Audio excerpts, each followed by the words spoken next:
रात के अंधेरे में दिल्ली से लखनऊ जा रही ट्रेन नंबर 14207 में सवार हुआ मैं राहुल उस छोटे से स्टेशन पर जहां हवा में ठंडी सिहरन थी और प्लेटफॉर्म पर सिर्फ एक पुराना लालटेन जल रहा था, जैसे कोई भूतिया रोशनी हो। पवन की ठंडी हवा ने मेरे चेहरे को छूते ही अजीब सा एहसास दिया कि यह सफर सामान्य नहीं होगा। ट्रेन की सीटी बजते ही पहिए घूमने लगे और मैं अपनी स्लीपर क्लास की बर्थ पर लेट गया, लेकिन नींद नहीं आ रही थी। बाहर अंधेरा फैला हुआ था और खिड़की से गुजरते पेड़ जैसे हाथ फैलाकर मुझे पकड़ना चाहते हों। अचानक बत्तियां फड़फड़ाईं और पूरी बोगी में अंधेरा छा गया। कुछ सेकंड बाद जब लाइट आई तो सामने वाली बर्थ पर एक बूढ़ा आदमी बैठा दिखाई दिया, जिसकी आंखें गहरी और खाली थीं, जैसे कोई आत्मा बस शरीर में रह गई हो। मैंने पूछा, अंकल आप कहां से चढ़े? लेकिन उसने सिर्फ मुस्कुराकर कहा, बेटा मैं तो हमेशा से यहां हूं। फिर वो चुप हो गया और बाहर की तरफ देखने लगा। ट्रेन की रफ्तार बढ़ती गई और हर स्टेशन पर कोई उतरता या चढ़ता नहीं दिख रहा था, जैसे पूरी ट्रेन सिर्फ मेरे और उस बूढ़े के लिए चल रही हो। अचानक एक औरत की रोने की आवाज आई, दूर से आ रही थी, जैसे कोई बच्चा खो गया हो। मैं उठकर देखने गया, लेकिन बोगी खाली थी। सिर्फ हवा में एक पुरानी चूड़ी की खनकाहट रह गई थी। दिल की धड़कन तेज हो गई थी। मैं वापस लौटा तो बूढ़ा अब मेरी बर्थ पर बैठा था और मुस्कुरा रहा था। उसकी मुस्कान में दांत नहीं थे, सिर्फ काली सूरत थी। उसने कहा, राहुल तू क्यों आया है यहां, इस ट्रेन में जो कभी नहीं रुकती? मैं चिल्लाया, आप कौन हैं? लेकिन मेरी आवाज गूंज गई और ट्रेन की आवाज में खो गई। बाहर अब जंगल घना हो गया था और चांदनी में पेड़ों के बीच साए नाच रहे थे, जैसे कोई नृत्य कर रहा हो। अचानक ट्रेन ब्रेक लगाकर रुकी और एक पुराना स्टेशन आ गया, जहां बोर्ड पर लिखा था भूतपुरा जंक्शन। कोई स्टेशन मास्टर नहीं था, सिर्फ एक कुत्ता भौंक रहा था जो देखते ही भाग गया। मैं उतरने की सोच ही रहा था कि बूढ़े ने मेरा हाथ पकड़ लिया। उसका हाथ बर्फ की तरह ठंडा था और बोला, मत उतरना यहां से, कोई वापस नहीं आता। मैंने हाथ छुड़ाया और दरवाजे की तरफ भागा, लेकिन दरवाजा बंद था। बाहर से ताला लगा हुआ, जैसे कोई मजाक हो रहा हो। ट्रेन फिर चल पड़ी और अब बोगी में रोशनी बार बार कम होती जा रही थी। हर बार अंधेरे में मुझे चेहरे दिखाई देते, जैसे पुराने यात्री जो लंबे समय से ट्रेन में फंसे हों। उनकी आंखें सूखी हुई थीं और मुंह खुला हुआ था, जैसे चीखना चाहते हों, लेकिन आवाज नहीं निकल रही हो।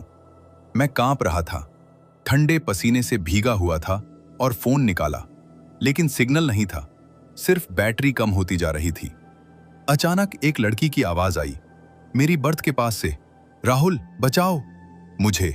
वो मेरी बहन की आवाज थी, जो 3 साल पहले ट्रेन एक्सीडेंट में मर गई थी। मैं घूम कर देखा तो वो खड़ी थी, सफेद साड़ी में खून से सनी हुई, और हाथ फैलाए हुए कह रही थी, भाई ये ट्रेन मुझे ले गई थी, अब तुझे ले जाएगी। मैं पीछे हटा और बूढ़े से टकराया, जो अब खड़ा था और उसका चेहरा बदल गया था। अब वो मेरे पिता जैसे लग रहा था, जो 20 साल पहले गायब हो गए थे। पापा आप यहां कैसे? मैंने पूछा, लेकिन वो हंसा और उसकी हंसी में ट्रेन की सीटी मिल गई, जैसे पूरी ट्रेन हंस रही हो। अब बोगी में और यात्री दिखने लगे, सभी मृत जैसे थे। उनकी बॉडीज सड़ रही थीं और बदबू फैल रही थी। मैं चीखा, लेकिन कोई सुनने वाला नहीं था। ट्रेन अब पहाड़ी रास्ते पर चढ़ रही थी, जहां नीचे गहरी खाई थी और हवा जोर से बह रही थी। खिड़की से झांक कर देखा तो ट्रेन के पीछे एक और ट्रेन दिख रही थी, जो काली थी और उसमें आग लगी हुई थी, जैसे नर्क की ट्रेन हो। वो तेजी से पास आ रही थी और मेरी ट्रेन को पकड़ने की कोशिश कर रही थी। दिल की धड़कन रुकने वाली थी। मैंने दरवाजा तोड़ने की कोशिश की, लेकिन लोहा मुड़ नहीं रहा था। अचानक बूढ़ा मेरे कान में फुसफुसाया, राहुल ये ट्रेन कलयुग की आत्माओं को ले जाती है, जो रेलवे क्रॉसिंग पर मरे थे या प्लेटफॉर्म पर अकेले मर गए थे। अब तू भी हम में शामिल हो जाएगा। मैंने उसे धक्का दिया और भागकर नेक्स्ट बोगी में घुस गया। वहां अंधेरा था और फर्श पर खून के निशान थे, जैसे कोई घसीटा गया हो। दीवार पर लिखा था, बचो मत, ये ट्रेन कभी नहीं रुकती। मैं रुक गया, सांस थामकर, और पीछे मुड़कर देखा तो सभी यात्री अब मेरी तरफ बढ़ रहे थे। उनकी आंखें लाल थीं और हाथ लंबे हो गए थे, जैसे शैतान के हो। एक बच्चे की हंसी आई जो मेरे पीछे से आ रही थी। मैं मुड़ा तो छोटा सा लड़का खड़ा था जिसकी गर्दन टूटी हुई थी और बोला, अंकल, खेलेंगे मेरे साथ? मैं चिल्लाकर भागा, लेकिन हर बोगी में वही दृश्य था। पुरानी यादें जिंदा हो गई थी। मेरी माँ की आवाज आई जो कह रही थी, बेटा चाय पी ले। लेकिन जब मैंने देखा तो वो कंकाल थी, सिर्फ हड्डियां और मुस्कान। ट्रेन की स्पीड अब इतनी तेज हो गई थी कि बाहर के पेड़ धुंधले लग रहे थे और चांद भी डर के मारे छिप गया था। अचानक ट्रेन एक सुरंग में घुस गई, जहां अंधेरा घना था और आवाजें गूंज रही थीं, जैसे हजारों आत्माएं रो रही हों। मैंने आंखें बंद कर लीं और प्रार्थना करने लगा।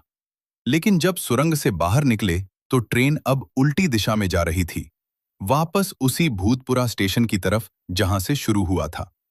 स्टेशन अब जल रहा था और प्लेटफॉर्म पर सैकड़ों साए खड़े थे, इंतजार कर रहे थे जैसे नया शिकार आएगा। मैं बर्थ पर गिर पड़ा, थकान और डर से, और बूढ़ा फिर सामने आ गया। अब उसका चेहरा मेरा अपना चेहरा था और वो बोला, राहुल, अब तू ही मैं हूं। ये ट्रेन तुझे हमेशा के लिए ले गई है। बाहर की हवा अब ठंडी नहीं बल्कि गर्म हो गई थी, जैसे नर्क की आग, और ट्रेन की सीटी अब चीख जैसी लग रही थी। मैंने आखिरी बार खिड़की से बाहर देखा तो मेरी बॉडी प्लेटफॉर्म पर पड़ी थी, खून में लथपथ, और ट्रेन बिना रुके निकल गई थी।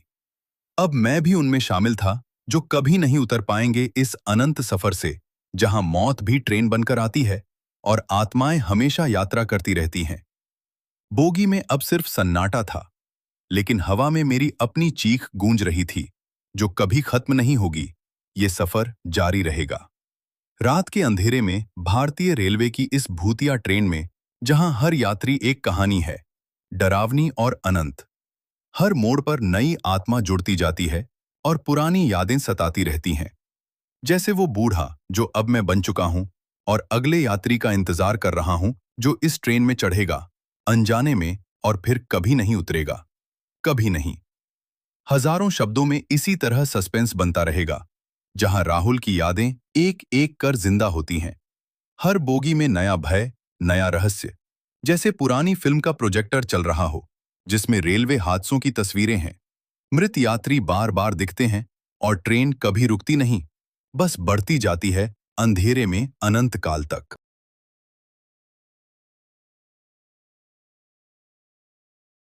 रात की ठंडी हवा में 1987 की पुरानी रेलगाड़ी, जो कभी दिल्ली से वाराणसी जाती थी, अब सिर्फ भूतिया कहानियों में जिंदा थी।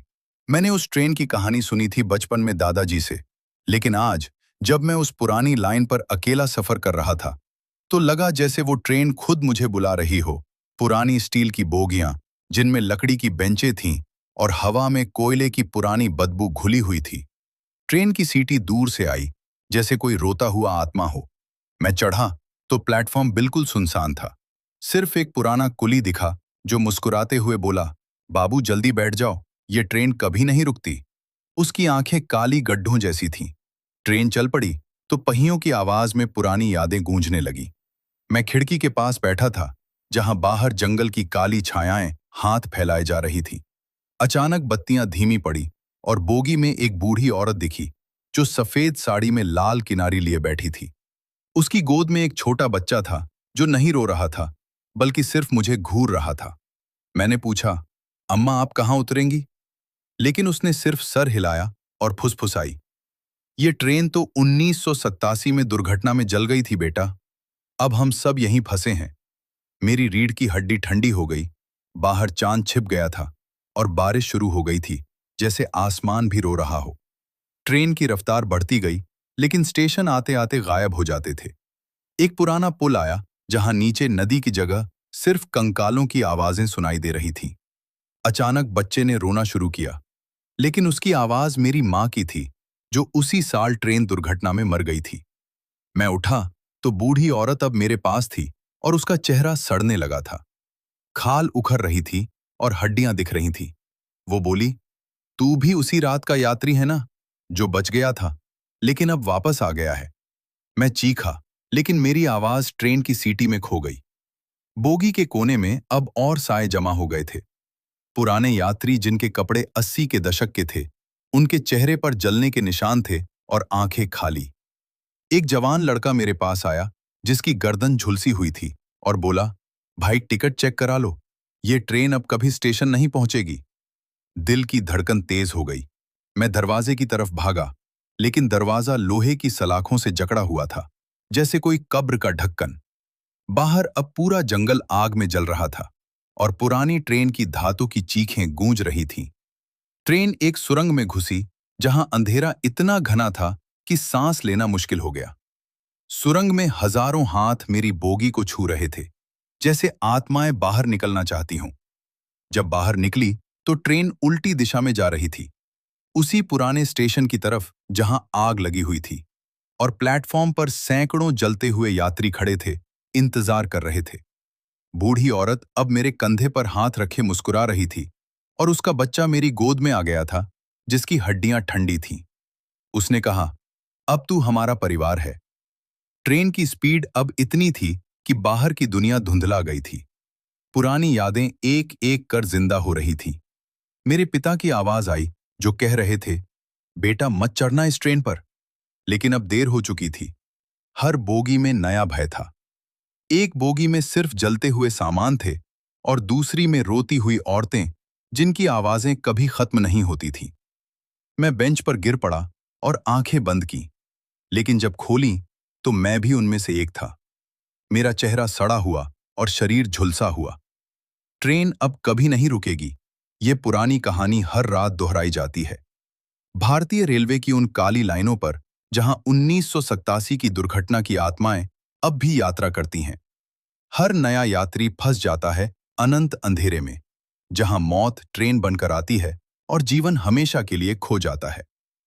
हवा में सिर्फ पुरानी सीटी की गूंज रह जाती है, और सन्नाटे में चीखें जो कभी किसी को सुनाई नहीं देती। ये सफर जारी रहेगा सदियों तक। हर मोड़ पर नई आत्मा जुड़ती जाएगी, और पुराना डर नया रूप ले लेगा, जैसे वो कुली जो अब भी हर प्लेटफॉर्म पर इंतजार करता है अगले शिकार का।